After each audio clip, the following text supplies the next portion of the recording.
Eu gostaria de saudar a amada igreja, a cada um dos irmãos aqui da Igreja Batista Ágape, com a graça e com a paz do nosso Senhor Jesus Cristo, amém? É uma grande alegria estar aqui. Eu quero desde já agradecer a toda a igreja, a família do pastor José Antônio, ao pastor Varley, ao Lucas, a cada um pelo carinho que nós temos sido tratado, o amor cristão, por terem se colocado à disposição de ir até Aparecida do Taboado, para nós termos um tempo lá também com a primeira igreja batista de Aparecida do Taboado. E o meu desejo é que essa igreja se torne cada vez mais missionária. Eu estava pensando sobre a questão do chá, essa ponte, essa ponte evangelística. Nós vemos o que? Nós vemos a igreja fazendo missões em Jerusalém, e que Deus possa abençoar, que esse chá possa ser um dia, que esse chá possa se transformar na verdade num tanque de Betesda, onde pessoas possam ser restauradas, possam encontrar com o nosso Deus que é vivo. E o meu desejo é isso, o meu desejo é que essa igreja seja missionária em Jerusalém, aqui em Parnaíba, em Samaria, Judeia e até aos confins da terra. Que Deus abençoe a vida de cada um dos irmãos, porque na igreja todos nós somos missionários. E há dois tipos de missionários: os missionários da cidade, aqueles que vão ficar, e os missionários itinerantes, aqueles que Deus vai vocacionar, vai chamar para levar a sua mensagem a outros povos. E vamos ter o nosso coração aberto, porque ao que Deus tem a falar conosco. Aqui há jovens, há crianças, e hoje pode ser dia em que Deus pode falar com você. Olha, talvez você não vai ser missionário da cidade, talvez você será um missionário itinerante para levar o seu amor a outros povos que ainda não conhecem o amor de Cristo. Bom, falando um pouco sobre a minha família, eu sou o Mário Alexandre, a minha esposa Valquíria, como o pastor já falou, eu liberei, eu falei, abençoei minha esposa, falei, não, você vai passar o Dia dos Pais com seu pai, eu vou te dar, você vai ter esse privilégio, que talvez seja o último dia dos pais que ela passe antes da gente ir para Guiné-Bissau, e talvez só daqui a 3 anos que nós vamos estar reencontrando. Então eu falei, não, aproveite, faça bastante mimo no seu pai, aproveite o pai mesmo que você tem e curta esse dia. Então eu vim sozinho, e a nossa história de vida, nós nos casamos em 2009, em abril de 2009, e a Val é aqui de Campo Grande, aqui do Mato Grosso do Sul, e eu sou de Belo Horizonte, Minas Gerais. E eu brinco que Deus uniu o queijo com o churrasco. E eu fiquei feliz quando eu olhei no mapa assim, que aqui 20 quilômetros, né, de Minas. E mineiro é o seguinte, mineiro, se você der pão de queijo com café, pão de queijo com café, queijo com café, tudo que termina em queijo é bênção, é bom. Então Deus uniu o quê? Deus uniu o bom churrasco, que é aqui do Mato Grosso do Sul, com queijo. Então é essa união. E fiquei mais feliz ainda porque eu fiquei sabendo que Campo Grande foi fundado por um mineiro. Então a conexão é muito grande entre Mato Grosso do Sul e Minas Gerais. Amém por isso, né, irmãos? E nos casamos em 2009. Em 2009 casamos em abril, e em junho nós fomos para a missão AMID, Associação Missionária para a Difusão do Evangelho. Fizemos o curso de Missiologia de 2009 a 2011, e em 2012 nós fomos para a Associação Linguística Evangélica Missionária em Brasília também. E lá fizemos o curso de Tradução da Bíblia e Educação Bilíngue. Em 2013 fomos para o Rio de Janeiro, onde nós ficamos de fevereiro a junho, a 29 de junho desse ano, e fizemos o curso de capacitação da Junta de Missões Mundiais. E hoje nós estamos debaixo de uma aliança estratégica entre 3 instituições missionárias, a MID, Além e Junta de Missões Mundiais, para trabalhar com tradução da Bíblia. Pergunta: por que tanta agência missionária? Porque hoje não se faz trabalho de tradução da Bíblia sem parceria missionária. E essas agências estão colocando, são agências, todas elas são agências sérias, e cada um vai participar com uma parte nessa missão. A Junta de Missões Mundiais está nos apoiando com relação ao sustento pessoal e com relação ao programa PEP, o qual a Val vai desenvolver no meio desse povo. E atualmente, nos meses agora de julho, agosto, setembro e meados de outubro, nós estamos divulgando para as igrejas o nosso projeto de vida. E muitos irmãos perguntam onde os irmãos estão morando. Eu brinco que o governo federal tem aquela frase, né? Minha casa, minha vida. O nosso lema é minha mala, minha vida. Onde a nossa mala está, aí é a nossa casa. Então nós estamos atualmente na casa do meu cunhado, que tem aberto seu coração, tem aberto a sua casa para nos hospedar, e nós estamos morando lá. E por que isso? Por causa dessa transição que todo missionário passa, que é entre o país que você está e o país que você vai. Então, enquanto isso tudo está sendo assentado, provavelmente, se tudo der certo, nós estamos seguindo final de outubro e início de novembro para Guiné-Bissau. E eu gostaria de compartilhar com os irmãos um versículo do livro de Salmos. Vamos abrir nossas Bíblias no capítulo de Salmos 19, versículo 8. Salmo 19, versículo 8.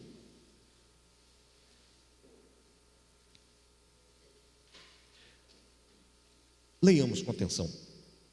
Os preceitos do Senhor são retos e alegram o coração. O mandamento do Senhor é puro e ilumina os olhos. Vamos falar bem forte juntos esse versículo. Os preceitos do Senhor são retos e alegram o coração. O mandamento do Senhor é puro e ilumina os olhos. Agora nós vamos falar de cor. De cor por quê? Há uma etnia, pastor Ronaldo Lidório trabalhou entre eles, uma etnia lá de Gana, na África, os Concombas. E ele conta uma experiência bem interessante. Ele disse que quando ele estava no processo de tradução da Bíblia para o povo Concomba, traduzindo o Novo Testamento para o povo Concomba, eles estavam distribuindo para a igreja os textos na língua Concomba. E disse que uma senhora, ela saiu de uma aldeia que ficava distante do lugar onde ele estava e queria visitá-los, queria visitar ele e a sua família. E a senhora, ela decorou uma parte de um texto bíblico, mas chegou no meio do caminho, ela esqueceu um versículo. Ela voltou até a casa, a aldeia dela novamente, para gravar, para então fazer a viagem de volta com todo o texto bíblico na cabeça. E eu fiquei pensando nessa experiência e falei, eu e a Valquíria, nós estamos 3 meses tentando decorar esse Salmo 19, e a nossa cabeça vai ficando muito enferrujada, e você vê essas pessoas, que a mulher, ela esqueceu um versículo da Bíblia, voltou, interrompeu a viagem, voltou para decorar o versículo que ela tinha esquecido, para então retornar, para chegar até a casa do pastor Ronaldo Lidório. Então vamos fazer um exercício, vamos tentar falar esse versículo de cor, de Salmos 19, versículo 8.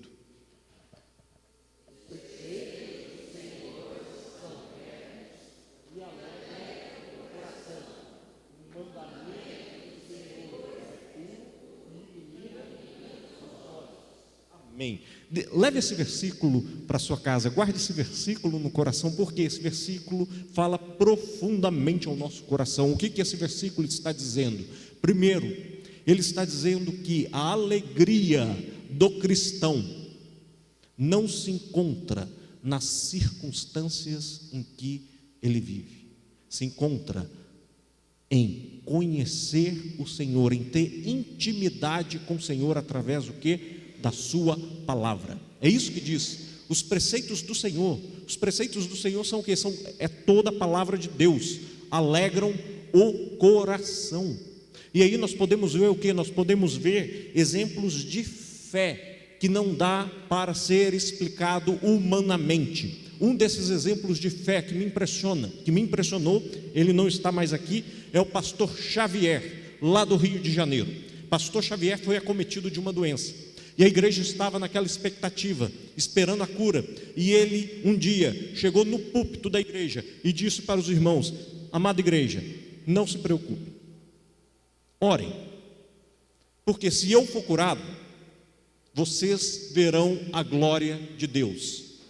Se eu não for curado, eu verei a glória de Deus. E ele viu a glória de Deus, o pastor Xavier. E agora a gente pergunta: mas como? De onde que vem essa tamanha fé, essa tamanha certeza? Na palavra de Deus. Através do quê? Os preceitos de Deus que alegram o coração, o mandamento de Deus que ilumina os nossos olhos para vivermos o quê? Uma vida digna, uma vida que glorifique a Deus. E o homem só é feliz vivendo uma vida que glorifique a Deus. Um outro exemplo que nós temos, o casal muito querido nosso, de missionários, Isaac Costa e a sua esposa Shirley. Esse casal, eles trabalham com tradução da Bíblia para um povo chamado povo Arara, um povo indígena, no norte, bem no norte do Pará. E para eles chegarem aos Araras, eles precisam fazer uma viagem de 7 horas, pegar uma voadeira e subir rio e descer rio. Até aí tudo bem, é tranquilo, né? Viajar no rio, fazer uma viagem turística, maravilha. Porém, um problema. O problema é que o rio que eles vão e que levam até a aldeia é cheio de pedras. Se essa voadeira bate em uma dessas pedras, eles, no meio do rio, não tem como salvar, porque as margens são largas, o casal morre. E eles fazem essa viagem há 25 anos, com o objetivo de levar o amor de Deus ao povo Arara. De onde que vem essa tamanha fé? Vem do nosso coração humano? Não, vem justamente aqui da palavra de Deus, que alegra o nosso coração e nos impulsa a fazer coisas impossíveis. É porque nós somos bons, porque nós temos bons preparos? Não, por causa do Espírito Santo de Deus. Porém, nós temos o privilégio de termos o quê? De termos a Bíblia na nossa língua em português, no português brasileiro. Podemos levantar de manhã e ler a palavra de Deus. Podemos ter comunhão com Deus, conhecer quem Deus é, como Deus age. Por quê? Porque nós temos esse privilégio de ter a palavra em nossa língua. Mas há povos que não têm esse privilégio. Há povos que nunca ouviram na sua língua João 3,16, porque Deus amou o mundo. São exatamente 1967 línguas sem a palavra de Deus. Isso dá, ao todo, 3.000 povos que ainda não têm acesso à palavra de Deus. Significa que tem 350 milhões de pessoas que nunca ouviram a palavra de Deus em sua língua. Quando nós vemos aqui, isso é bênção, a igreja aqui organizada, a igreja sonhando com esse evento Ponte do Chá. Isso tudo acontece por quê? Por causa da palavra de Deus. Não é por causa do pastor, não é por causa de um irmão da igreja. O que nos motiva tudo isso? Única e exclusivamente a palavra de Deus. Mas há povos que não têm esse privilégio. Há uma história de 1930, um missionário inglês chamado William Cameron Townsend. Ele estava na Guatemala e ele estava evangelizando em espanhol. E ele encontrou com um índio na Guatemala que fez a seguinte pergunta para ele: se o seu Deus é tão grande, por que ele não fala a minha língua? Se o nosso Deus é tão grande, por que ele ainda não fala 1967 línguas? A resposta talvez seja por nossa culpa.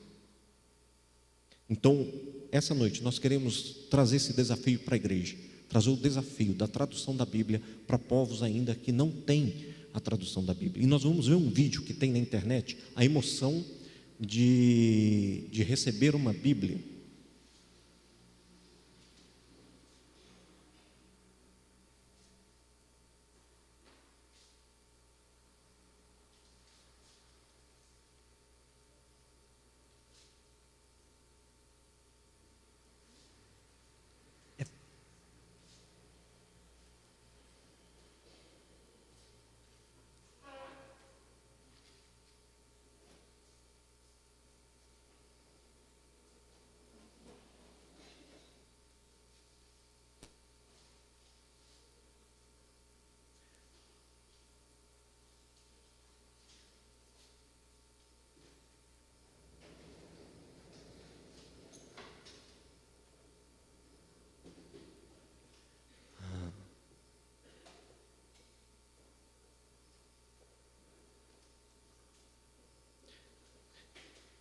Esse vídeo, a emoção de receber uma Bíblia, é um vídeo que tem no YouTube, e mostra um grupo de chineses que recebem uma mala de Bíblias em sua língua. E nesse vídeo nós podemos ver, quando eles abrem essa mala cheia de Bíblias, nós vamos ver várias emoções. Primeiro, a euforia. Junta vários chineses para pegar a Bíblia que está na sua língua. Uma das cenas que marca nesse filme é quando uma senhora chinesa, ela pega a Bíblia na sua língua materna e coloca no peito, chorando, porque está recebendo a palavra de Deus na sua língua. Nós vamos estar vendo esse vídeo agora.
当我看到这本书，我都看到了那些帮助我们的弟兄姊妹们，他们的血和力带回来的，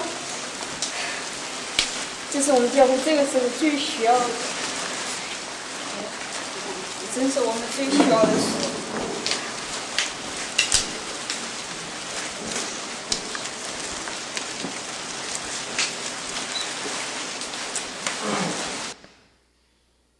Esse vídeo quebranta o nosso coração. Notem no final ali, aquela senhora abrindo o embrulho da Bíblia devagar, com o maior cuidado. Por quê? Porque aquilo é palavra de Deus no coração dela, é palavra de Deus, é Deus falando na língua dela. E agora nós vamos ter uma experiência, cântico Beafada. Nós vamos ter uma experiência do que é passar por isso, não ter a palavra de Deus na nossa língua. E nós vamos ouvir um trecho de um cântico na língua beafada. E o que eu quero é que os irmãos, ao ouvir, depois da música, eu quero que os irmãos expressem o sentimento que tiveram ao ouvir essa música.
Quantos irmãos querem ir para Guiné-Bissau? Amém? Vamos? O que os irmãos sentiram ao ouvir a música? Hã? Alegria, mas o quê?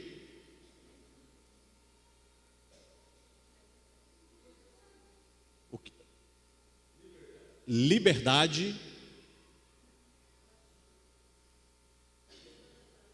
adoração, mas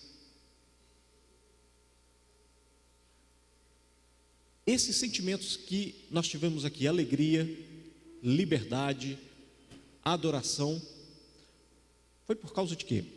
Foi por causa da melodia. Mas quantos irmãos aqui ficaram frustrados por não entenderem o que a música está cantando? Levanta uma das suas mãos. Essa é a frustração que povos que não têm a palavra de Deus na sua língua, eles têm. Eles não conseguem ouvir a voz de Deus, porque ainda a palavra de Deus não está em suas línguas. E aqui então nós vamos apresentar para os irmãos, para a querida igreja, sobre esse povo beafada.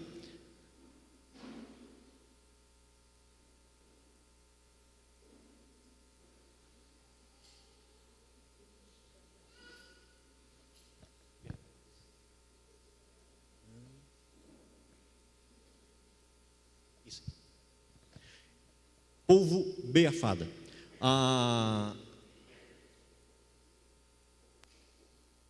O que nós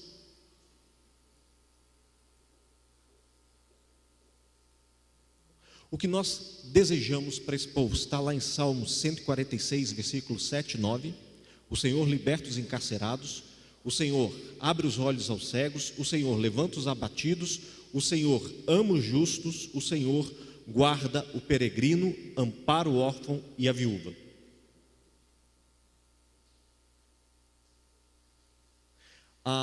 Onde eles ficam? Eles estão em Guiné-Bissau, África. Nós estivemos lá em 2009, nos meses de novembro e dezembro.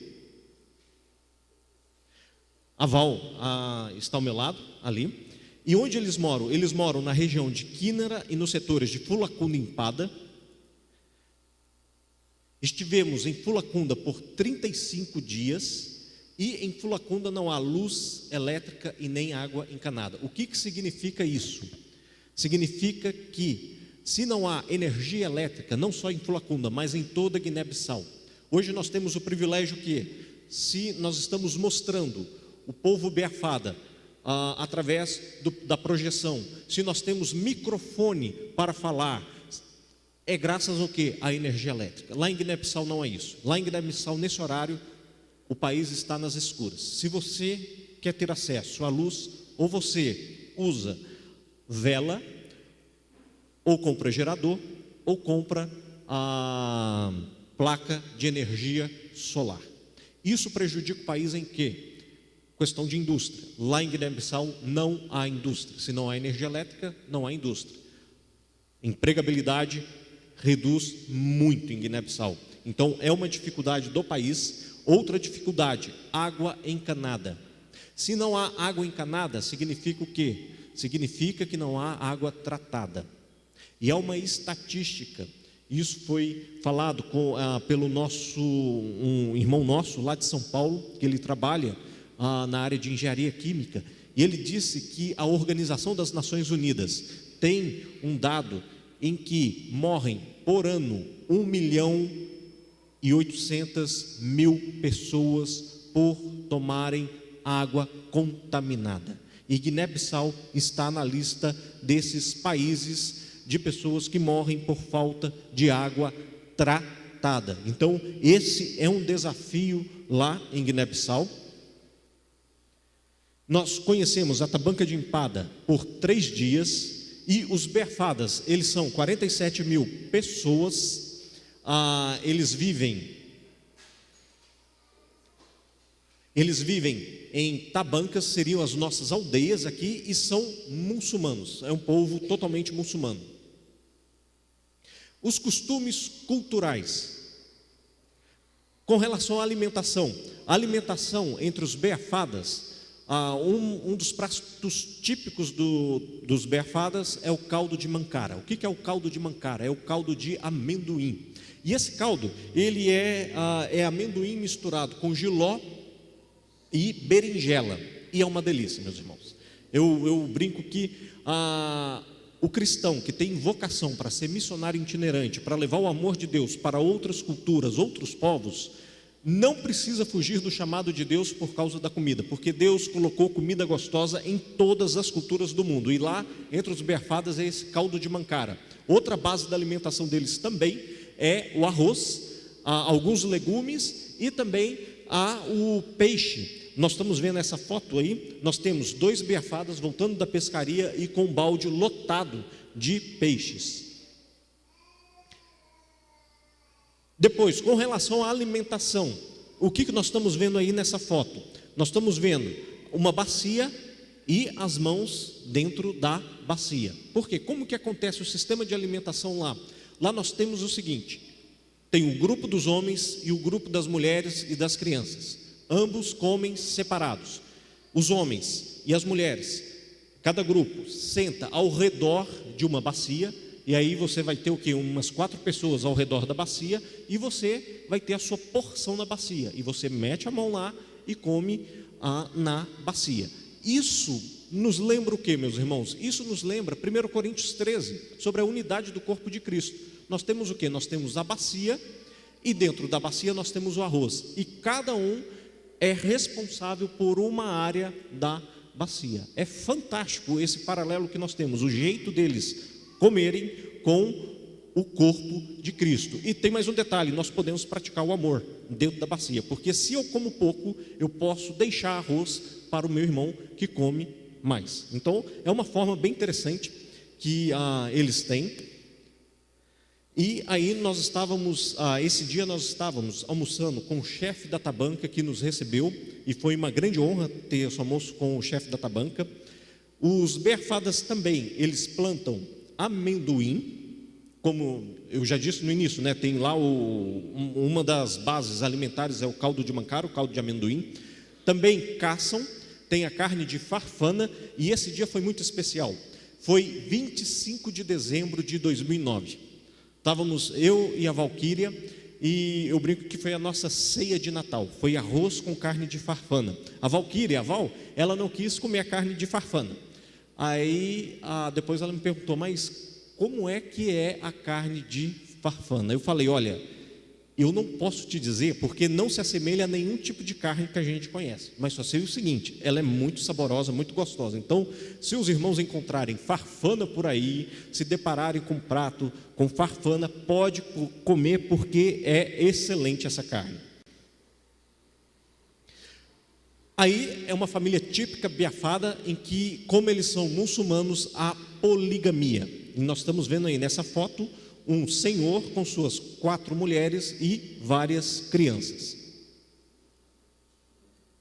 Os biafadas são altivos, bonitos, hospitaleiros e alegres. E algo bem interessante sobre isso, quando eu mostrei a foto sobre aquele almoço que nós tivemos com o chefe da Tabanca, uma das coisas que perguntamos para ele foi: o que mais alegra o biafada? Ele virou para nós e disse: olha, uma das coisas que traz mais alegria ao biafada é receber hóspedes. Por quê? Porque o hóspede sempre traz informações novas. Excelente ponte para o quê? Quando a Bíblia estiver sendo traduzida, qual a informação nova que nós vamos levar à pessoa de Jesus Cristo? Amém?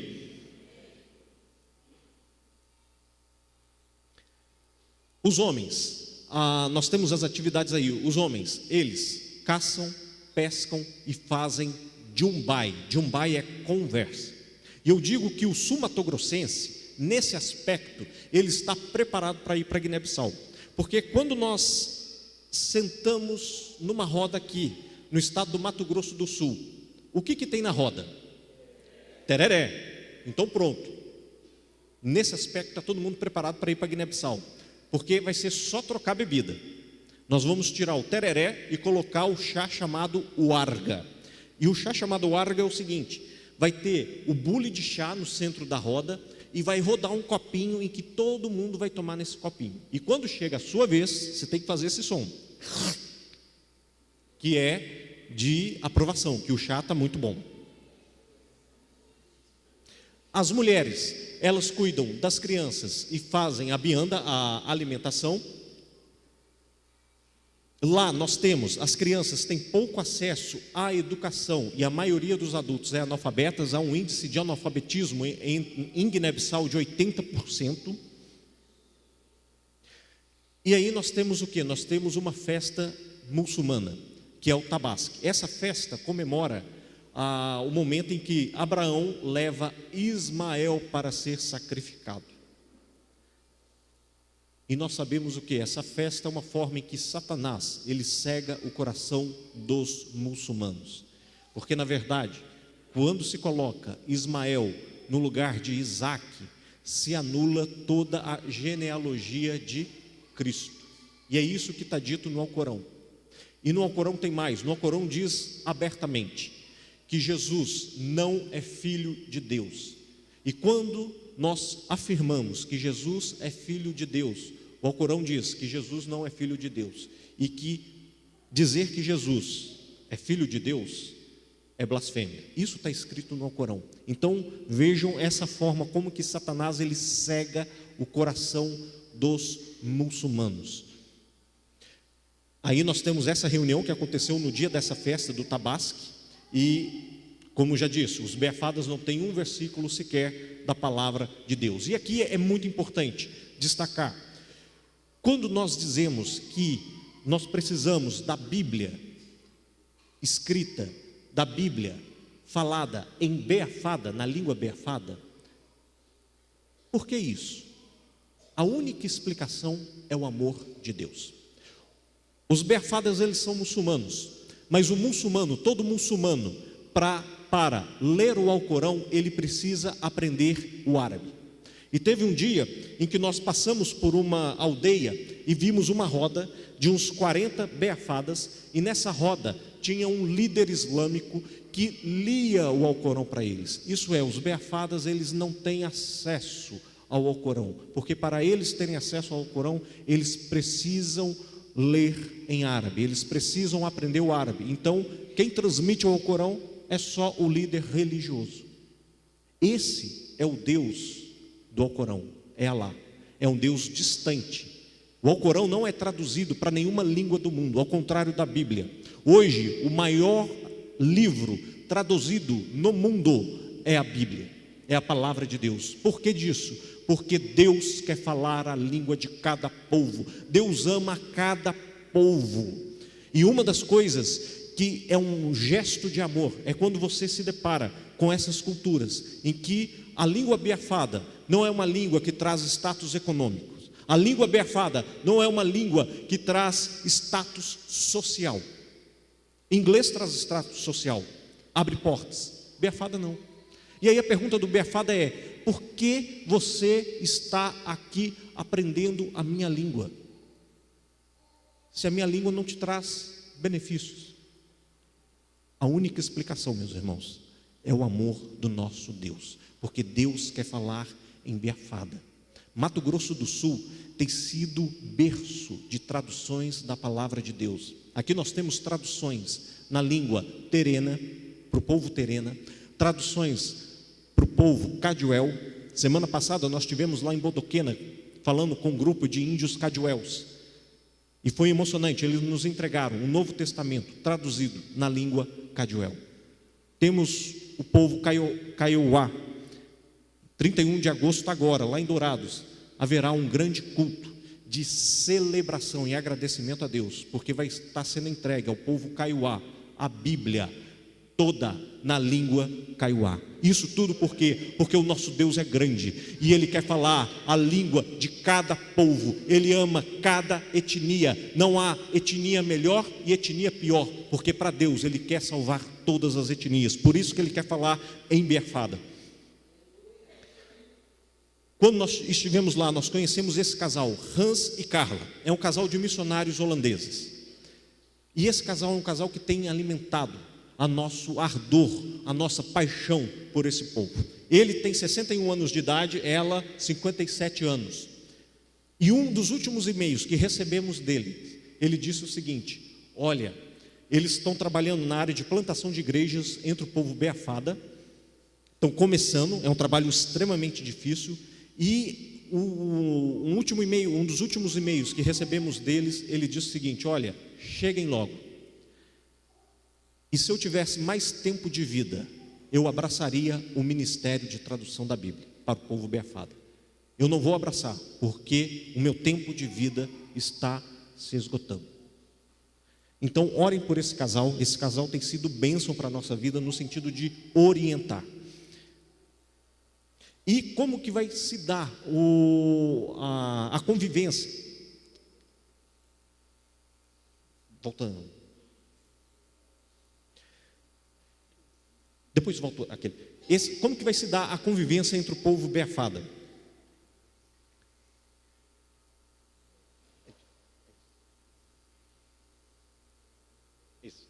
Isso aí. Como que vai se dar a convivência com o povo biafada? Através de relacionamento de amizade, discipulado pessoal, convivência de anos e o principal, a graça e o poder do Espírito Santo. Aquele da conversão. E entre os biafadas, de 47 mil, a notícia de 11 biafadas convertidos. E uma das conversões é esse rapaz que está ao lado do Hans, de camisa listrada, Malan. A conversão de Malan foi da seguinte forma: em 1996, ele teve um sonho, em que nesse sonho, ele estava em frente a uma mesquita, estava no momento da reza islâmica, da raça islâmica. Porém, ele não quis entrar na mesquita. Então, foi o líder da mesquita e pediu para ele entrar. E ele disse não, que ele não entraria na mesquita. De repente, ele viu uma luz que brilhava intensamente. E ele foi em direção a essa luz. Ao pisar nessa luz, ele viu um lugar em que tinha cadeiras, pessoas sentadas e um homem vestido de branco que dizia: eu sou o caminho, a verdade e a vida. Malan entrou. Esse homem disse a segunda vez: eu sou o caminho, a verdade e a vida. Malan sentou. Esse homem disse a terceira vez: eu sou o caminho, a verdade e a vida. E acabou o sonho de Malan. Em 1998, houve uma guerra civil em Guiné-Bissau. E Malan ele teve que se refugiar, se esconder numa aldeia. E nessa aldeia ele conhece um cristão da Nigéria. E esse cristão apresenta a pessoa de Jesus para Malã. E Malã relaciona o sonho que ele teve com a pessoa de Cristo. O que essa experiência de conversão de Malã nos mostra? Eu creio que mostra duas coisas. Primeiro, o poder de Deus sobre todas as situações. Lá em Guiné-Bissau há um cântico muito bonito que diz o seguinte: Deus faz caminho num deco catemba caminho. Deus faz caminhos onde não há caminhos. O nosso Deus é poderoso. Ele faz caminhos onde não há caminhos. E a segunda lição que nós podemos aprender dessa conversão, dessa experiência de Malã, é que Deus ama a sua igreja, e Ele quer a sua igreja envolvida em missões. Deus poderia muito bem ter se revelado por completo a Malã através de um sonho, mas não fez isso. E eu creio por uma coisa, porque Ele quer que a sua igreja participe da obra missionária. Quando o cristão nigeriano pregou o evangelho para Malã, ele participou da missão de Deus na vida de Malã. Se ele não tivesse pregado, apresentado a pessoa de Jesus para Malã, ele teria perdido a oportunidade de participar da missão de Deus na vida de Malã. Então essa experiência de Malã nos mostra o quê? Nos mostra que nosso Deus é poderoso. Ele abre caminhos onde não há caminhos, e Deus conta com a sua igreja para participar da sua missão. E o nosso desafio, primeiro, aprender a língua beafada. Aí nesse desafio nós vamos gastar de início uns 3 anos aprendendo a língua beafada. Aquela música que nós escutamos no início, nós também não sabemos o beafada. Vamos ter que o quê? Vamos ter que aprender. E graças a Deus que nós vamos ter que aprender, e com muita alegria. Por quê? Porque Deus colocou as línguas no mundo, e as línguas são bonitas, são criações de Deus, e vai ser bom demais. Isso vai ser maravilhoso, esse passo. Vão ser 3 anos para aprender a língua beafada. Nós vamos dedicar 3 anos a fazer um estudo de imersão total. Alguns dizem que o alvo por dia varia de 6 horas a 8 horas por dia de estudos. De sorte que a fé é pelo ouvir, e o ouvir pela palavra de Deus. Romanos 10:17, esse é o segundo passo, que é o quê? A tradução da palavra de Deus. Traduzir a palavra de Deus para a língua beafada. E juntamente com a tradução, nós vamos estar o quê? Nós vamos estar fazendo o trabalho com as crianças. Deixem que as crianças venham a mim, pois o reino dos céus pertence a elas. A Val vai trabalhar com o programa PEP, com crianças de 4 a 6 anos, da Junta de Missões Mundiais, e também vai trabalhar com alfabetização na língua beafada. Essa alfabetização na língua beafada é extremamente importante, porque não adianta nada nós traduzirmos e o povo não conhecer a sua língua na forma escrita. Então, alfabetização e tradução da Bíblia, elas caminham o quê? Elas caminham juntas. Há uma frase que diz o seguinte, que há povo sem Bíblia, mas também há Bíblia sem povo. Por quê? Porque tradução e alfabetização, elas precisam caminhar juntos. E como essa amada igreja, ela pode participar dessa missão?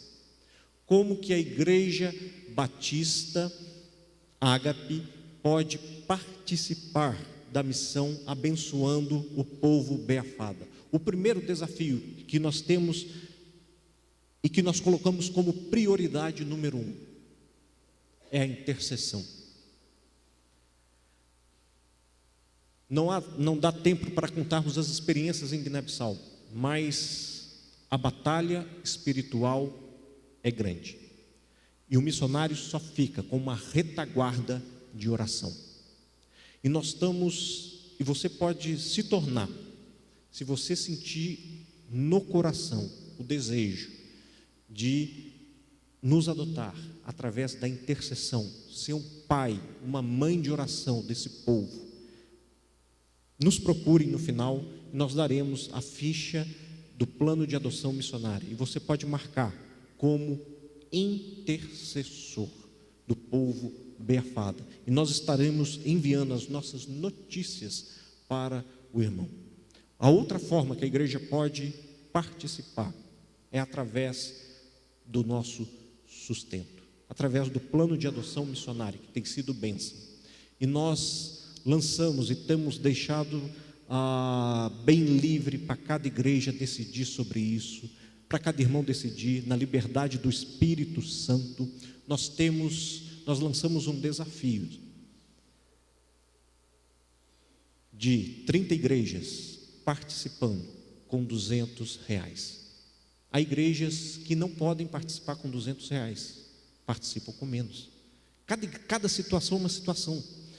E nós deixamos esse desafio para essa amada igreja. Se a amada igreja se interessar, se Deus tocar no coração em amar esse povo e participar, está aberto o convite para essa amada igreja. E hoje nós estamos estamos na casa aí faltando 18 igrejas para participar conosco desse desafio. E Deus tem nos abençoado.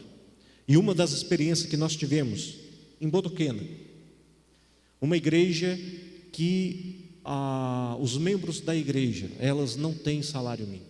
Uma experiência que me impressionou muito nessa igreja, em Bodoquena, na igreja batista lá de Bodoquena, foi que o pastor estava numa crise. Como é que eu vou falar de missões?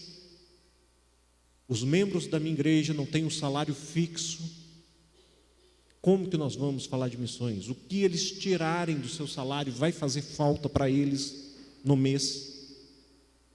Eles tiveram uma ideia: nós vamos trabalhar com dinheiro extra de missões. E uma das experiências que me chamou muita atenção foi de um agricultor.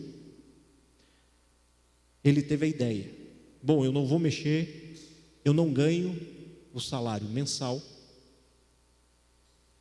mas então eu vou começar a fazer doce de leite. Esse dinheiro extra do doce de leite, esse doce de leite vai ser dedicado para missões. Todo o dinheiro que entrar do doce de leite vai para a obra missionária. Meus irmãos, esse agricultor deu uma oferta de R$600. O nosso Deus é o Deus, nós cantamos que o nosso Deus é o Deus de milagres, nós cantamos que o nosso Deus é um Deus grande, e o nosso Deus é um Deus grande, é um Deus de poder, amém, e Ele abre portas. Esse testemunho quebrantou o nosso coração. Como que Deus faz? Quando a igreja quer fazer missões, ela consegue, porque o Deus, quem é o dono da prata e do ouro, é o nosso Deus, amém? E a terceira forma que nós temos motivado as pessoas é indo. Talvez seja para Guiné-Bissau, talvez não seja para Guiné-Bissau, seja para algum outro povo, um dos povos que ainda não tem a palavra de Deus, 1967 línguas. E hoje esse Dia dos Pais me marca muito nosso coração.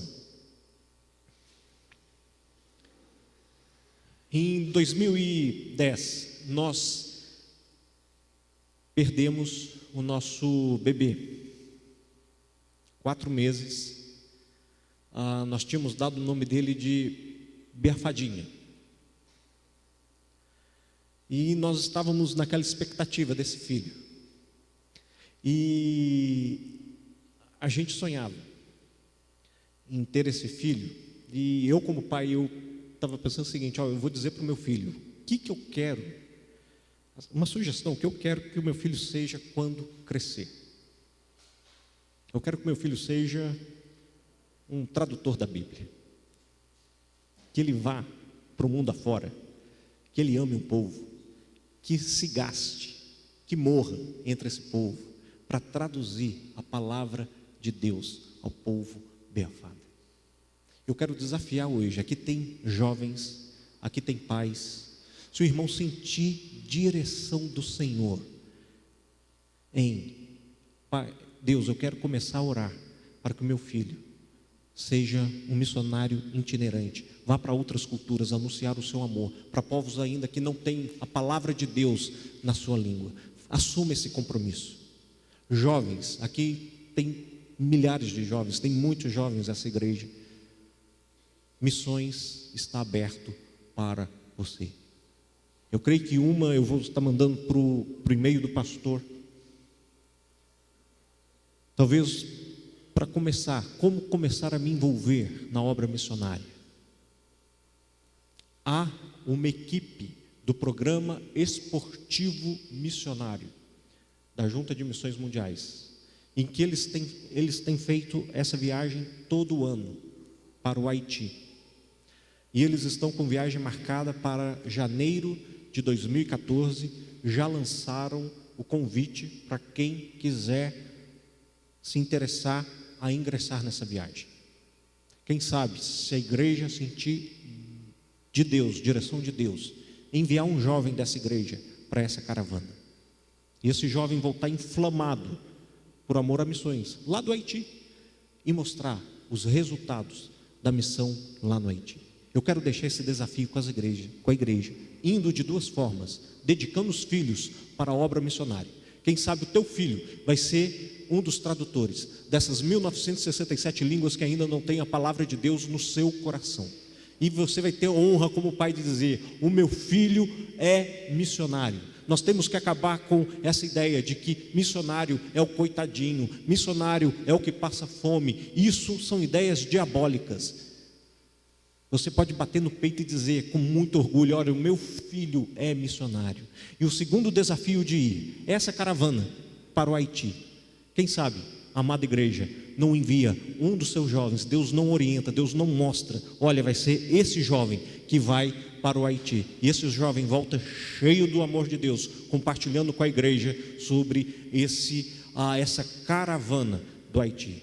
Só dizendo sobre essa caravana do Haiti: o exército brasileiro condecorou 2 instituições brasileiras no Haiti como instituições de referência que têm ajudado aquele país. Uma é a caravana da Junta de Missões Mundiais e a outra é o programa do Betinho no Rio de Janeiro. Amém por isso, meus irmãos. É a igreja de Deus avançando contra as portas do inferno. E que Deus abençoe a amada igreja. Pastor, que Deus te abençoe e que Deus abra portas aqui nessa cidade para falar do amor dele também a cada cidadão de Parnaíba. Que Deus abençoe. Amém.